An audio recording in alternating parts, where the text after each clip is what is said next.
Welcome to my channel. ಎಲ್ಲರೂ ಹೇಗಿದ್ದೀರಾ? ಎಲ್ಲರೂ ಚೆನ್ನಾಗಿದ್ದೀರಾ ಅಂತ ಅಂದ್ಕೊಂಡಿದ್ದೀನಿ. ನಾನು ಕೂಡ ಚೆನ್ನಾಗಿದ್ದೀನಿ. ನಾನು ಇವತ್ತು ಕಡಲೆಬೇಳೆ ಪಾಯಸನ ಯಾವ ರೀತಿ ಮಾಡೋದು ಅಂತ ತೋರಿಸ್ತಾ ಇದ್ದೀನಿ. ಬಟ್ ನಾನು ಯಾವ ರೀತಿ ಮಾಡ್ತೀನಿ ನಮ್ಮ ಮನೆಯಲ್ಲಿ ಅಂತ. ಬಟ್ ಬೇರೆಯವರು ಬೇರೆ ಬೇರೆ ಸ್ಟೈಲಲ್ಲಿ ಮಾಡ್ತಾರೆ. ಬಟ್ ನಾನು ಇಲ್ಲಿ ಸಿಂಪಲ್ಲಾಗಿ ಪಟ್ಟಂತ ಆಗುತ್ತೆ ಈ ಸ್ವೀಟು.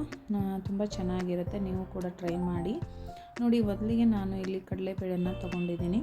ಕಡಲೆಬೇಳೆನ ನೀಟಾಗಿ ತೊಳ್ಕೊಂಡ್ಬಿಟ್ಟು ನಿಮ್ಗೆ ಎಷ್ಟು ಪಾಯಸ ಬೇಕೋ ಅಷ್ಟು ಬೇಳೆನ ತಗೊಳ್ಳಿ. ಹಾಗೆ ಅದಕ್ಕೆ ನೀರು ಎಷ್ಟು ಆಗುತ್ತೆ ಅಷ್ಟು ನೀರು ಹಾಕ್ಕೊಂಡು ಅದನ್ನು ತುಂಬ ಹೊತ್ತು ಕುಕ್ ಮಾಡಬೇಡಿ, ಅಂದರೆ ಸೀಟಿ ಮಾಡಬಾರ್ದು. 1 2 ಅಥವಾ 3 ಸೀಟಿ ಆದರೆ ಸಾಕು.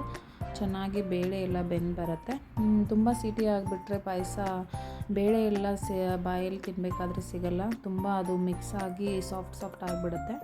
ಬಟ್ 2 ಅಥವಾ 3 ವಿಸಿಲ್ ಮಾಡಿಕೊಂಡ್ರೆ ಸಾಕು, ಚೆನ್ನಾಗಿ ಬೆಂದು ಬರುತ್ತೆ. ಹಾಗೆ ಪಾಯಸ ಕೂಡ ಚೆನ್ನಾಗಾಗುತ್ತೆ. ಬಟ್ ಈ ರೀತಿ ಪಾಯಸ ಮಾಡೋದ್ರಿಂದ ಮಕ್ಕಳಿಗೂ ಇಷ್ಟ ಆಗುತ್ತೆ. ಬಟ್ ತುಂಬ ಇದನ್ನು ಪಾಯಸ ತಿನ್ನೋಕ್ಕಾಗಲ್ಲ, ಯಾಕಂದರೆ ಅಸಿಡಿಟಿ ಆಗುತ್ತೆ ಅಂತ ತುಂಬ ಯಾರು ಅಷ್ಟೊಂದು ಇಷ್ಟಪಡಲ್ಲ. ಬಟ್ ಯಾವಾಗಾದರೂ ಒಂದು ಸಲ ಆದರೆ ಓಕೆ, ತಿನ್ಬೋದು.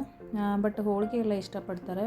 ಕಡಲೆಬೇಳೆ ಪಾಯಸ ಅಷ್ಟೊಂದು ಇಷ್ಟಪಡಲ್ಲ. ಬಟ್ ಯಾವಾಗಾದರೂ ಒಂದು ಸಲ ಟ್ರೈ ಮಾಡಿ, ತುಂಬ ಚೆನ್ನಾಗಿರುತ್ತೆ. ನೋಡಿ, ಈ ರೀತಿ ಅದು ಬೇಳೆ ಎಲ್ಲ ಚೆನ್ನಾಗಿ ಬೆಂದು ಬಂದಿದೆ. ಈಗ ನಾನು ಅದಕ್ಕೆ ಬೆಲ್ಲವನ್ನು ಸೇರಿಸ್ತಾ ಇದ್ದೀನಿ. ಬೆಲ್ಲ ಸೇರಿಸ್ಬಿಟ್ಟು ಚೆನ್ನಾಗಿ ಮಿಕ್ಸ್ ಮಾಡ್ಕೋಬೇಕು.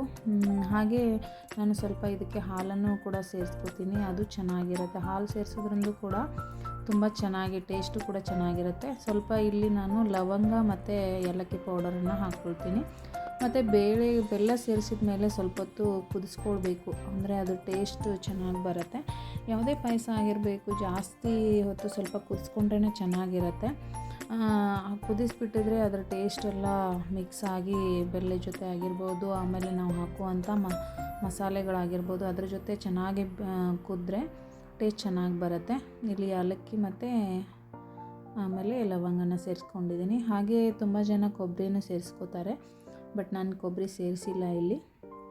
ಹಾಗೆ ಸ್ವಲ್ಪ ನಾನು ಇಲ್ಲಿ ಡ್ರೈ ಫ್ರೂಟ್ಸು ಮತ್ತು ಗಸಗಸೆ ಅಂತ ಬರುತ್ತಲ್ವ, ಅದನ್ನು ತುಪ್ಪದಲ್ಲಿ ಕರೆದ್ಬಿಟ್ಟು ಆ್ಯಡ್ ಮಾಡ್ತಾಯಿದ್ದೀನಿ.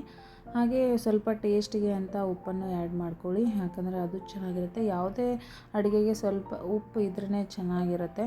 ಸ್ವೀಟ್ಗಾದರೂ ಕೂಡ ತುಂಬ ಹಾಕಬಾರ್ದು, ಸ್ವಲ್ಪ ಹಾಕಿದರೆ ಚೆನ್ನಾಗಿರುತ್ತೆ. ಇಲ್ಲಿ ನೋಡಿ, ನಾನು ಡ್ರೈ ಫ್ರೂಟ್ಸ್ ಎಲ್ಲ ಕರೆದ್ಬಿಟ್ಟು ಪಾಯಸಗೆ ಆ್ಯಡ್ ಮಾಡ್ತೀನಿ. ಬಟ್ ಇದು ತುಪ್ಪದ ಜೊತೆ ಬಿಸಿ ಇರುತ್ತಾ ಅಥವಾ ಹಾಲು ಹಾಕ್ಕೊಂಡು ತಿಂದ್ರೂ ಪಾಯಸ ಸಖತ್ತಾಗಿರುತ್ತೆ. ನೀವು ಒಂದು ಸಲ ಟ್ರೈ ಮಾಡಿ. ಹಾಗೆ ನನ್ನ ಚಾನಲ್ ಯಾರೆಲ್ಲ ಫಸ್ಟ್ ಟೈಮ್ ನೋಡ್ತಾ ಇದ್ದೀರಾ ಹಾಗೆ ಸಬ್ಸ್ಕ್ರೈಬ್ ಮಾಡ್ಕೊಳ್ಳಿ. ಲೈಕ್, ಶೇರ್, ಕಮೆಂಟ್ ಮಾಡೋದನ್ನು ಮಾತ್ರ ಮರಿಬೇಡಿ. ಹಾಗೆ ಈ ರೆಸಿಪಿ ನಿಮ್ಗೆ ಇಷ್ಟ ಆದರೆ ಶೇರ್ ಮಾಡಿ. ಹಾಗೆ ಈ ರೆಸಿಪಿಯನ್ನು ಒಂದು ಸಲ ಟ್ರೈ ಮಾಡಿ, ಹೇಗೆ ಬಂತು ಅಂತ ನನಗೆ ಕಮೆಂಟ್ ಬಾಕ್ಸಲ್ಲಿ ತಿಳಿಸಿ.